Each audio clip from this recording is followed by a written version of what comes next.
Good morning. 6 o'clock in the morning.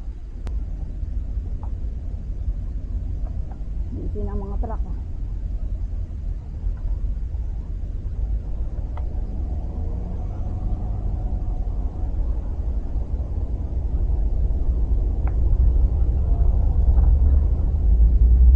Okay. So, nakita ko yung mga footage ng video ko kahapon. Ayos na. Maganda na siya ulit. Yung stabilization niya, okay na ulit.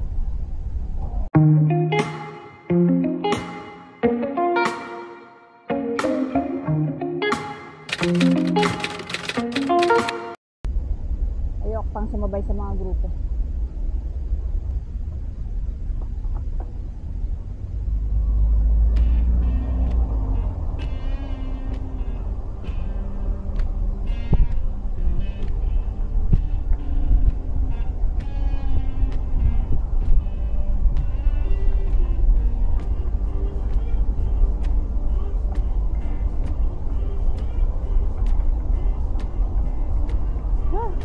As usual, mag-isa na naman tayo.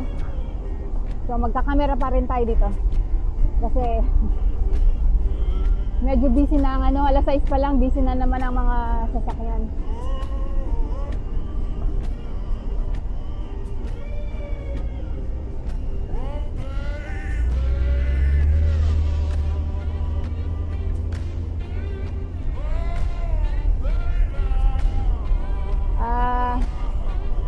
Ano lang tayo, short ride lang tayo ngayon.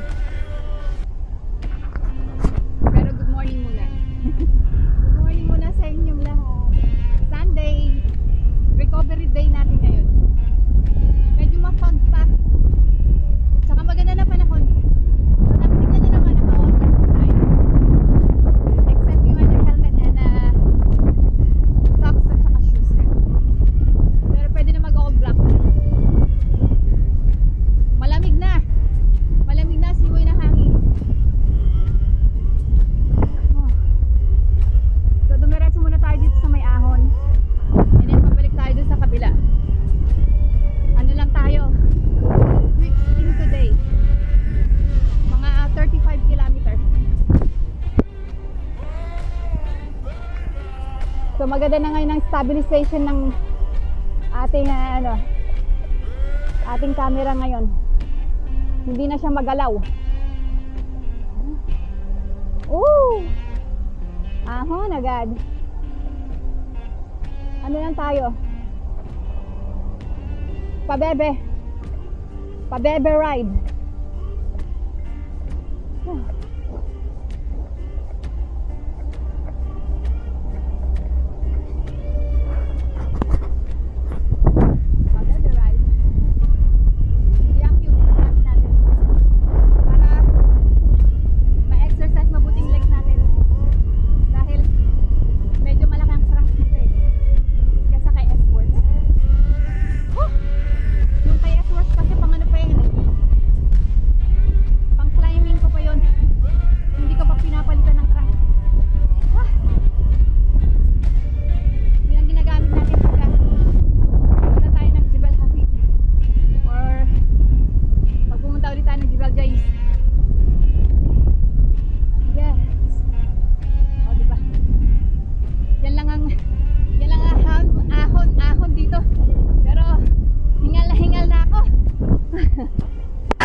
Diretso ba tayo?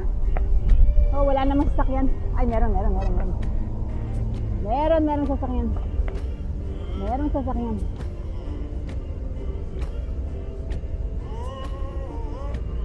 Hindi naman niya ata siya. Hindi siya nag-go. Diretso tayo. Pag green na kasi sa kabila. Saan ako nakapwesto? Ay, sarap ng ang dami na naman ginagawa dito. Katulad kahapon. Nasa 10 kilometer pa lang ako, nag-detour na. Gawa ng hindi ko natandaan yung daan. Kasi binuksan na yung pinakatakip ng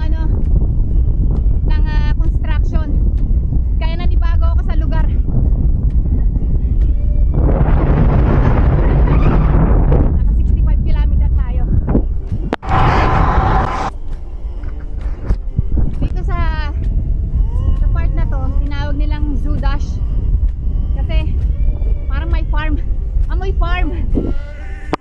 kambing.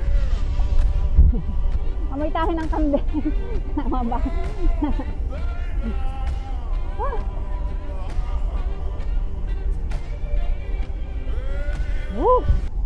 Ang baho. Itong part na to babaho dito eh.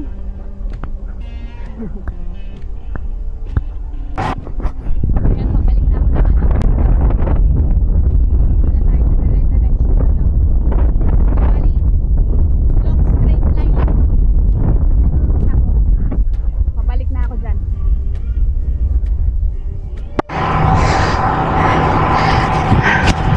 So,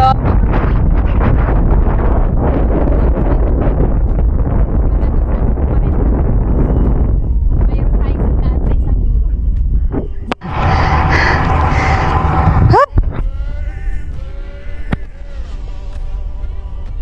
4.5 kilometer na tayo. Hanggang bahay to, 4.5 kilometer.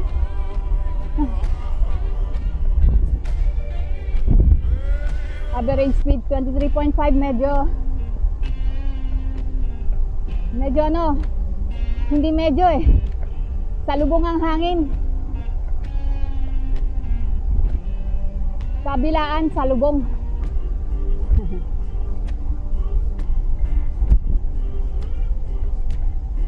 6 o'clock na, 6:10, nag-ride out tayo ng 6 o'clock. So 10 minutes na akong pumapadyak.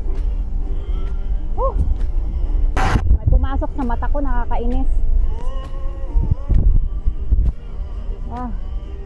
Madami dito yung parang ano, animal na ano, kulay itim. Dapat dito sa salamin mo ano eh, goggles. yung talagang takot na takot yung mata mo. So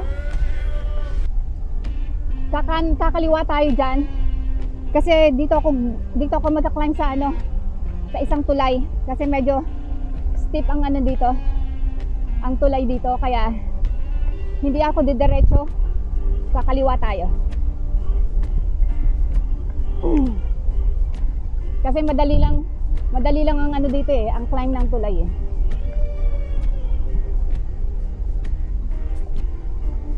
So dito tayo sa kabila. Bakit itong sasakyan na to hindi naandad? Itong taxi na to. So ayan, may isang siklista ako nakakita. Ayan. Para makita nyo naman dito, ito yung tinatawag na na zoo dash area sa ano, pag nakita ko sa ruta ng mapa. So dito tayo magka-climb.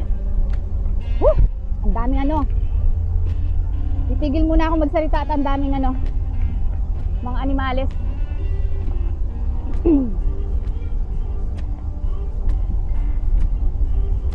So dito may cycling path dyan. Putol-putol ang cycling path dito eh. So ito, itong road yan oh, nakikita nyo? Medyo maganda ang ahon dito. Oh. Mataas ang tulay niya. Parang sa kabila. Ano to eh? Road end siya oh. Walang mga ano sasakyan dito.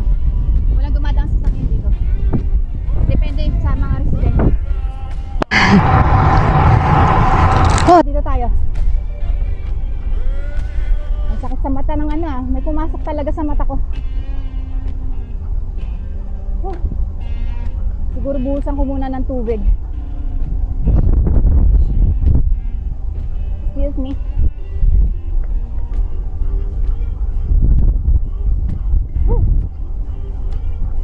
Ayan o, makikita nyo sa kanan. Kaso hanggang dyan lang. Hindi na ginawa. Oh, ayan na. Ayan na ang steep climb. Kasi mataas dito kaysa sa kabila. Ginagawang practicean to eh ng mga siklista. Babat ano, mag-u-turn lang tapos aahon ulit.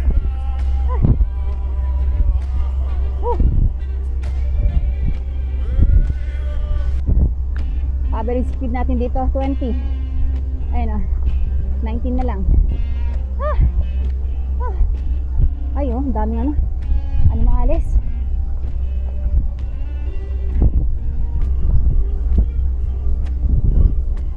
Oh, 19 speed. Dito. Ayun na, lapit na tayo. Ah! Kita niya. Sa likod. Hihinto muna ako. Mag-ano ako ng mata ko. May pumasok talaga sa mata ko. Ah! Yes. Hinto muna tayo dito. Naiirita yung mata ko. Ang dami talagang mga ano, mga bugs. Hindi tayo umabot. Nag-red na. So, diretso tayo.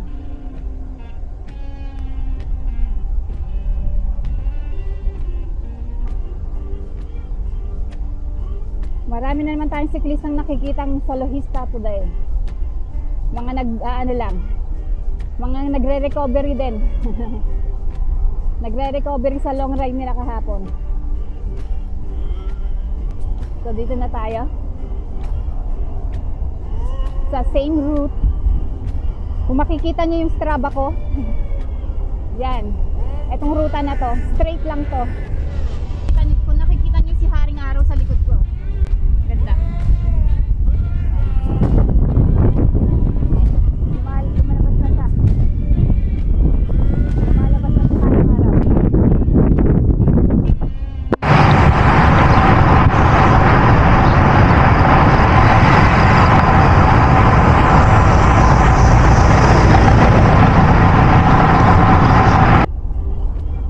So today ang plano namin is wala lang. Sa bahay lang after nitong ano.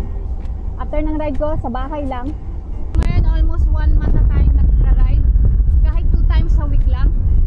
Pero yung kaluluwa ko okay na. Ano na siya? Nakasettled na siya sa ano, sa oras ng paggising ko. Automatically 5 o'clock gising na ako. Pero nagra-ride out pa rin ako 6 o'clock. So ngayon okay na naman na mag-ride ng 6 kasi ano na siya, ganda ng araw. Ano na tawag dito, medyo okay na ang panahon. Minsan mainit, minsan ganito, maganda panahon, pero napaka-humid. Maganda ang ano, ang simoy na hangin, pero oo, humidity mataas.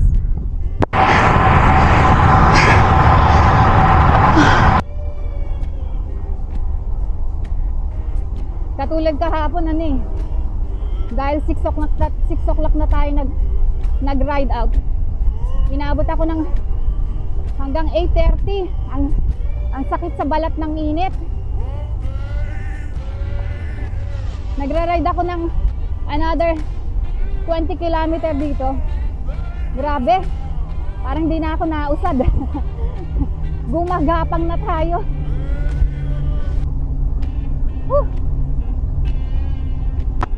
So ngayon kahit 1 hour lang tayo mag-spin to 1 hour and a half. Siguro mga 1 hour and a half to ano, tapos na tayo. Nasa 12 kilometer na. 12 kilometer na tayo. Dito ko ba? Kala ko hihinto pa tayo.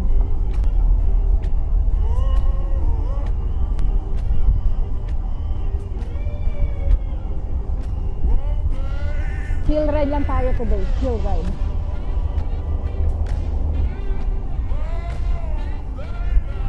Ano si Haring Araw? Haring Araw. Nakikita niya.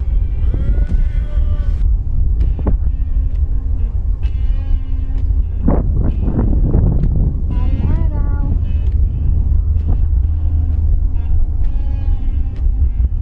Highway dyan sa kabila. May mga truck. Main highway, main road.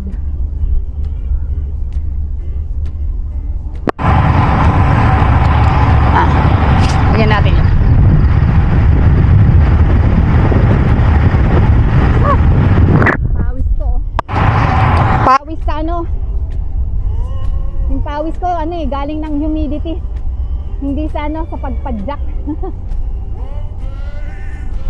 Wala pang mga siklista. Baka mamaya yung mga siklista ng raha masalubong ko o nasa likodan ko. Kasi nagra-ride out yung mga yun 6 o'clock din eh. Kaya doon ako sa kabila dumaan. Kasi normally dito sila muna dumadaan. Ito nag-iisang mall dito oh. Sa Al Raha. Al Raha Mall. Yan ang nag-iisang mall dito. Tsaka itong hotel.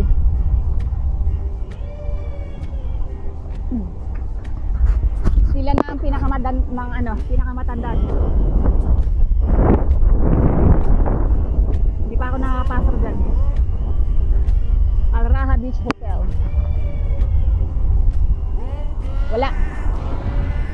Walang mga tao sa likuran natin. Kaya baka nandun na yun sa ano, malapit sa roundabout. Ito ba'y dalawa lang.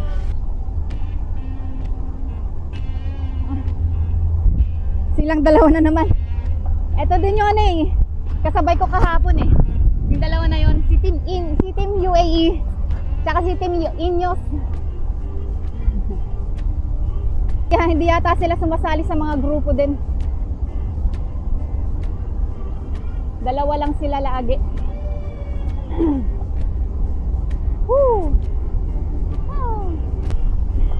Ito baka maraming magalit sa sasabihin ko. Makinig kayo.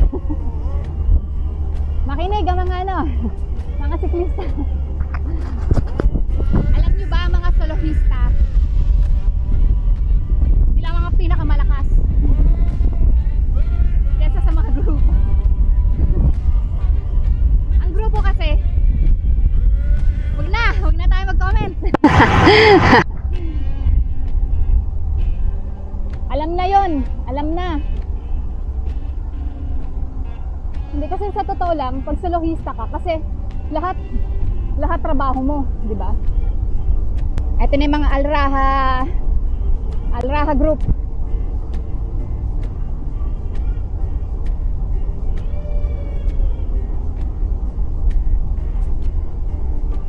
Bakit parang ang bagal ng padyak nila? Masyado bang mahangin? Tingnan nyo nga yan oh. Ilan na sila ha, pero mabagal lang ang ano nila.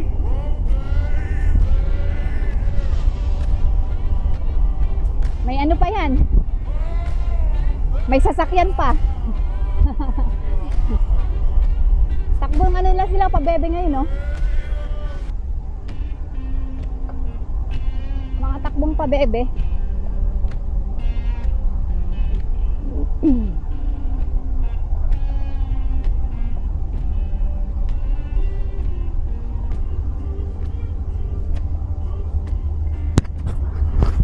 Number 2.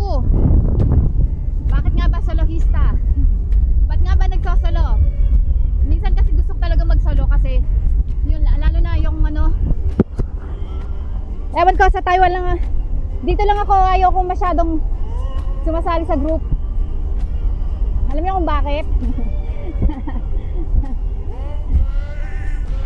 Wag na. Wag ko na rin sabihin. Sinabi niya. Wag. Keep to yourself na lang kung bakit. Ang hangin. So imagine mo yan, pagbalik, mahangin pa rin. Mas mahangin ang ano, pabalik. Naiwan ka yata. Naiwan ka ng grupo.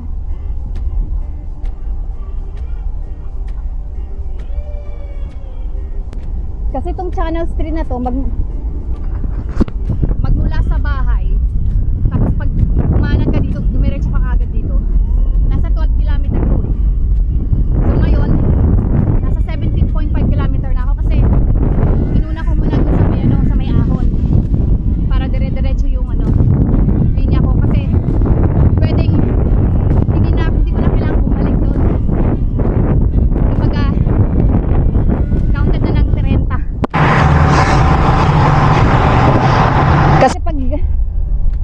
Bumalik ka ulit doon, masyado nang busy ngayong time na to.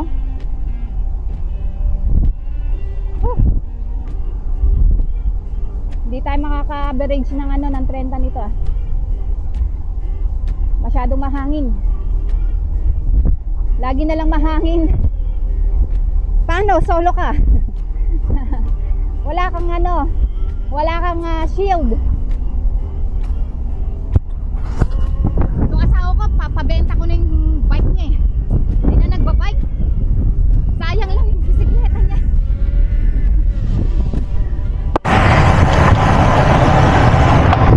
Pagod daw siya eh. Pagod. Busy kasi, lalo na ngayon, busy na sa work kasi malapit na naman mag-end ng contract.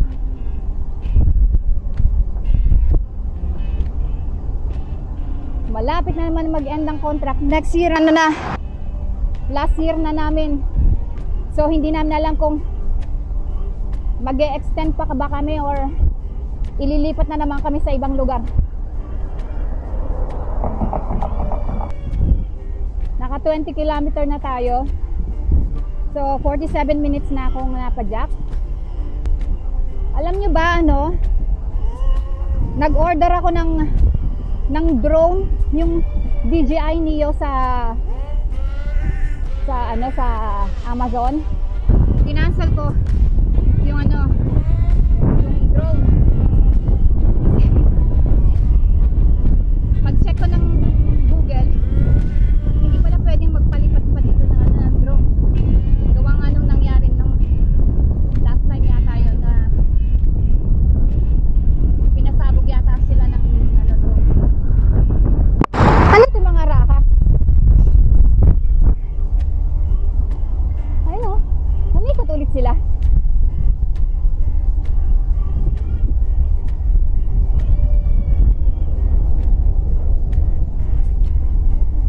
Kaya sila ulit